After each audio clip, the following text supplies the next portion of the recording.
Hello students, today in this module we are going to start with a new chapter, that is control and coordination. So let's begin with the chapter control and coordination in animals. The topic contains two major things, the nervous system and the endocrine system. The nervous system consists of the nervous tissue. It is made up of nervous tissue, and the major things which are involved in the nervous system are the brain, the spinal cord, and all the nerves of our body. The nerves which are made up of the neurons. So neuron is the basic functional unit which is making our nervous system, and we'll be doing that in detail. And other thing which we are going to do in this chapter is the endocrine system. The endocrine system involves all the glands, endocrine glands, which are the ductless glands, which release their secretions directly into the blood.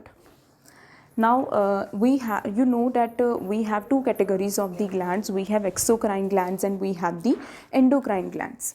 The exocrine glands are those glands which secrete their secretion through the ducts. So in these glands, ducts are involved.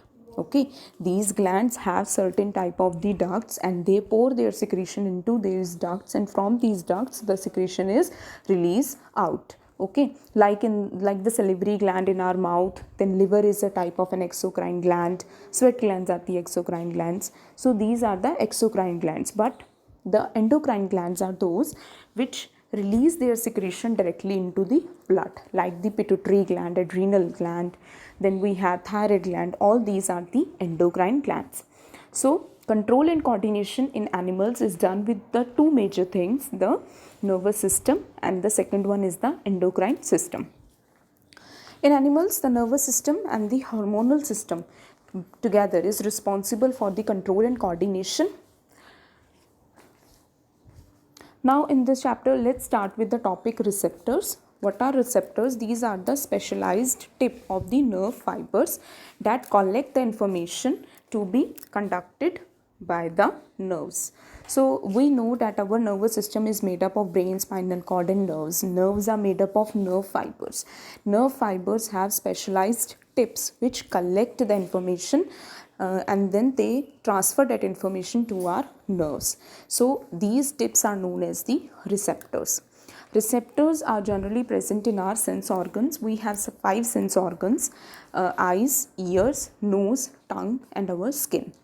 These 5 sense organs have the major locations of the receptors, and on the basis of the location, the receptors are also categorized into 5 major types.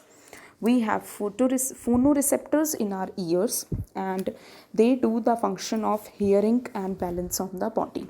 So what all we hear and the balancing of the body, these two functions are done with the help of the photoreceptors which are present in the ears. Now next is the photoreceptor. Photoreceptor is present in the eye and it is responsible for the visual stimulus. Next is the thermoreceptor. It is present in the skin and it is responsible for the pain, touch, and the heat stimuli. The pain, if you have any pain, if you get any external stimuli in the form of a pain, then that message will be shared to the brain via the thermoreceptor. So thermoreceptor will receive the messages regarding the pain, heat, or touch, and they are present on the skin.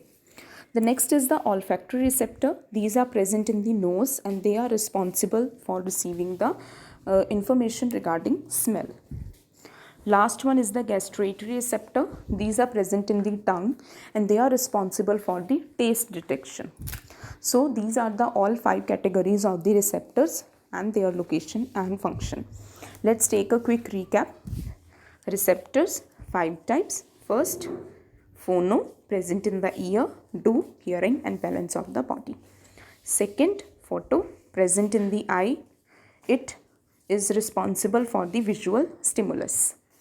Third, thermo, present in the skin, responsible for pain, touch, and heat. Fourth, olfactory, present in the nose, responsible for smell detection. And the last one, gustatory, present in the tongue, responsible for taste detection. So these are the all 5 receptors, their location and their functions. And control and coordination in animals is done with two things. The first is the nervous system, and the next one is the endocrine system, as I already discussed. I hope you have understood about the basis of the chapter and about the receptors. Thank you.